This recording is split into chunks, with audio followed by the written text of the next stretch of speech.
Hi everyone, आपका पुनः स्वागत है। आज हम चर्चा करने वाले हैं रीबैलेंसिंग ऑफ पोर्टफोलियो पर। पिछले दो एपिसोड में थाउजेंड्स टू करोड्स में हमने देखा था कि किस तरह हम एसेट एलोकेशन और डाइवर्सिफिकेशन से अपने पोर्टफोलियो से रिटर्न्स को मैक्सिमाइज कर सकते हैं और रिस्क को मिनिमाइज कर सकते हैं। पोर्टफोलियो मैनेजमेंट का एक इंपॉर्टेंट टूल है रीबैलेंसिंग। तो आज हम चर्चा करेंगे रीबैलेंसिंग ऑफ पोर्टफोलियो पर। हमारा पोर्टफोलियो एनवायरनमेंट के हिसाब से, कैपिटलाइजेशन, मार्केट कैपिटलाइजेशन के हिसाब से समय समय पर इनबैलेंस होता रहता है और उसको बैलेंस करना बहुत जरूरी हो जाता है। आइए हम देखते हैं कि किस तरह से डिफरेंट टाइम्स में डिफरेंट तरीके से हमको पोर्टफोलियो को बैलेंस करना चाहिए। हमने लास्ट टाइम देखा था जब नॉर्मल टाइम्स मार्केट में चल रहे हो, न बूम हो न क्रैश हो, तो normally small cap, mid cap और लार्ज कैप का जो रेशियो होता है, ये स्मार्ट वीआरसी का जो फॉर्मूला है 30-40-30, अपने रिटर्न्स को मैक्सिमाइज करने के लिए यदि हम इस तरह के वेटेज को फॉलो करते हैं 30 स्मॉल कैप में, 40 मिड कैप में और 30 लार्ज कैप में, तो एक रीजनेबली गुड रिटर्न्स मिलते हैं over a long period of time.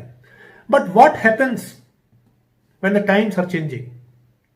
अगर एक बूम आ गया जो आज मार्केट में देखने को मिल रहा है, तब हमारा जो रेशियो है वो 25, 35 और 40 के रेशियो में हमको उसको चेंज करना चाहिए, बैलेंस करना चाहिए। क्यों? क्योंकि जो नॉर्मल रेशियो है 30-40-30 का, उसका जो बीटा वैल्यू है, जो हमने लास्ट टाइम देखा था, बीटा वैल्यू क्या होती है? बीटा वैल्यू होती है एक बैरोमीटर है जो कि मार्केट मूवमेंट और स्टॉक मूवमेंट के कोरिलेशन को बताता है, जो पोर्टफोलियो को। तो जब ये 30-40-30 का रेशियो फॉलो करते हैं तो नॉर्मली हम ये देखते हैं कि बीटा हमारा लगभग 1 के बराबर है। यानी अगर इंडेक्स 10% मूव कर रहा है तो हमारा पोर्टफोलियो भी 10 के आसपास मूव करेगा, ऊपर जाए या नीचे जाए। जो हम बूम टाइम्स में हम पोर्टफोलियो ऐसा बनाते हैं कि मार्केट मूवमेंट के हिसाब से बीटा 0.8 रहे।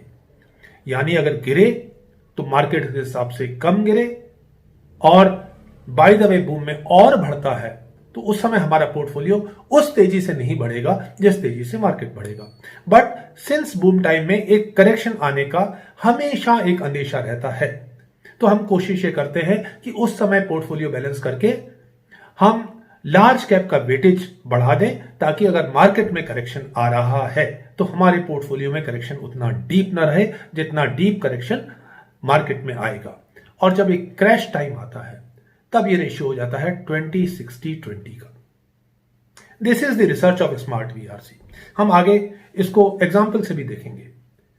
तब जब हम एक मार्केट क्रैश होता है जो कि 23 मार्च को हुआ था, उस समय हमें करना यह चाहिए था कि मिड कैप में हम अपने रेशियो को बढ़ा देते, जो 40 नॉर्मल टाइम्स में है उसको 60 कर देते। यहां जो आज 40 है उसको अगर मार्केट में क्रैश आता है दोबारा तो उसको हमें 60 करना है। तो अगर हमने 23 मार्च को अगर मिड कैप पोर्टफोलियो को, मिड कैप वेटेज को बढ़ा दिया होता तो हमारा जो रिटर्न है वो एक अच्छा मिलता, क्योंकि इस पोर्टफोलियो का 20-60-20 का जो बीटा वैल्यू आता है लगभग 1.2 होता है। 1.2 का मतलब है अगर मार्केट 10% बढ़ेगा तो हमारा पोर्टफोलियो लगभग 12% के आसपास बढ़ेगा। और अनफॉर्चुनेटली मार्केट अगर और क्रैश करता है तो थोड़ा डीपर करेक्शन हमारे पोर्टफोलियो में भी आएगा, लेकिन चांसेस ये रहेंगे जब वो वापस जाता है तो हमारा पोर्टफोलियो उतनी ही तेजी से आगे बढ़ेगा। तो लेट अस सी, जब निफ्टी 50 में अगर हम जनवरी के इंडिसेस को कंपेयर करें, 28,293 या 28,300 के आसपास था, जो कि एक शार्प करेक्शन आया 23 मार्च को, लगभग 35% इंडेक्स डाउन हो गया। और वहां से आज अगर हम देखते हैं 23 मार्च से 11 दिसंबर तक, तो इंडेक्स 72% ऑल टाइम हाई है, 72.4% हाई पहुंच गई। जो उस क्रैश के बाद किसी ने नहीं सोचा था कि 7 महीने के अंतरकाल में इस तरह का शार्प रिएक्शन के बाद वी रिकवरी आएगी। और अगर हम निफ्टी मिड कैप 50 देखते हैं, जो कि एक मिड कैप का पोर्टफोलियो है, ये पोर्टफोलियो उसके हिसाब से ज्यादा गिरा था 23 मार्च को 38% गिरा था। और अगर आप देखेंगे इसमें जो राइज आया है वो भी सुपर्ब राइज आया है 97.7% का, जो वैल्यू 23 मार्च को थी। 11 दिसंबर को जो वैल्यू है ये भी लगभग ऑल टाइम हाई है 5742 के। तो 98% की राइज मिला है हमको 23 मार्च से। और अगर हम स्मॉल कैप का पोर्टफोलियो देखते हैं, इसका भी करेक्शन डीप था कंपेयर टू द निफ्टी। ये 42% नीचे आया था और उतनी ही तेजी से ऊपर गया है 102%। कहां से? 3372 के लेवल से। और ये भी ऑल टाइम हाई है 6824 पर। अब तीनों का एक कंपैरिजन देखिए। निफ्टी 50 करेक्ट हुआ 34% से, ऊपर गया 72%। निफ्टी मिड कैप 38% नीचे आया, ऊपर गया 98%। निफ्टी स्मॉल कैप नीचे आया 42%, ऊपर गया 102%। तो जो क्रैश टाइम से हम बात कर रहे थे, जो हमने अभी वेटेजेस देखे, अगर हमने अपने मिड कैप का वेटेज बढ़ा दिया होता तो हमारा पोर्टफोलियो आज 98% निफ्टी के 72% के कंपैरिजन में बढ़ा होता। यानी कि निफ्टी से हमको कहीं ज्यादा रिटर्न्स मिले होते अगर हमने अपने पोर्टफोलियो को बैलेंस किया होता, उसमें मिड कैप्स का वेटेज बढ़ा के 60% के आसपास कर दिया होता।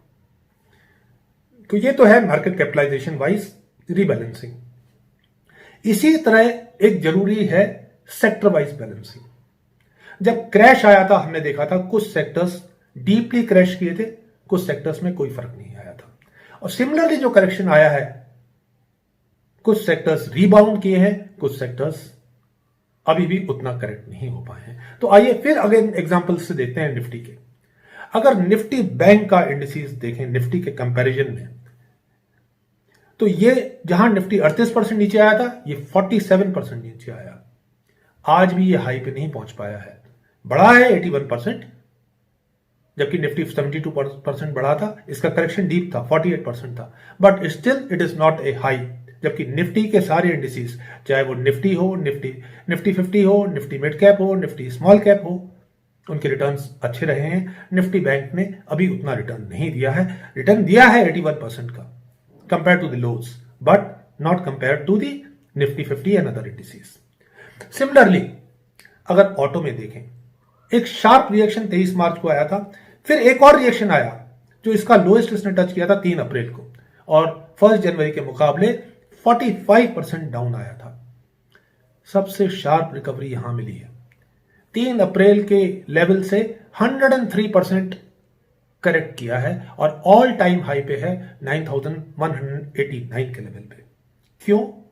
क्योंकि कोविड की डर से ऑटो सेगमेंट में एक बूम है। हर व्यक्ति चाहता है या तो उसके पास अपना 2 व्हीलर हो या अपना छोटा 4 व्हीलर हो।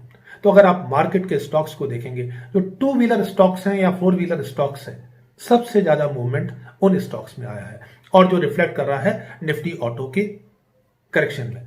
सिमिलरली आपने देखा होगा टायर्स में, सिमिलरली ऑटो एंसिलरीज में, जो कि एक सबसेट्स हैं ऑटो इंडस्ट्रीज की। तो जो ऑटो इंडस्ट्रीज को सप्लाई करते हैं उसमें अगर रिएक्शन शार्प था तो रिकवरी और शार्प आई है। तो यहां हमें यह भी देखना चाहिए था कि किस सेक्टर में हमको रिकवरी मिलने वाली है। अब आप आइए एग्जांपल देखते हैं हेल्थ केयर का, जिसमें प्रैक्टिकली हार्डली कोई करेक्शन आया था 17% का, जबकि मार्केट 38%, 40%, 45% अलग अलग इंडिसेस। और क्यों? क्योंकि सबको लग रहा था कि टाइम अब तो मेडिकल का ही टाइम है, चाहे वो पैथोलॉजिस्ट हों, रेडियोलॉजिस्ट हों, फार्मा कंपनीज हों, केमिकल कंपनीज हों, फॉर्मुलेशंस हों, बहुत कंपोजिशंस हैं फार्मा कंपनीज के। उसमें करेक्शन सिर्फ 17% का, जो निफ्टी की हेल्थ केयर इंडेक्स है। अगर स्टॉक्स स्पेसिफिक देखेंगे तो आप उसको और एनालाइज कर सकते हैं। और जबकि इसमें एक शार्प रिकवरी आई 82% की, जबकि सिर्फ 17% गिरा था, वहां से भी ये 82% रीबाउंड किया है। आइए इनका कंपैरिजन देखते हैं निफ्टी के मुकाबले में। निफ्टी 34% करेक्ट हुआ, हमने देखा 72% रिकवरी हुई। निफ्टी बैंक 47% करेक्ट हुआ, वहां से 81% का जंप मिला। निफ्टी ऑटो 45% करेक्ट हुआ, 103% ऊपर गया वहां से। निफ्टी हेल्थ केयर सिर्फ 17% करेक्ट हुआ और जंप करके वापस गया, 82% ऊपर गया। तो अगर हमने अपने पोर्टफोलियो को बैंकिंग सेक्टर में हल्का कर दिया होता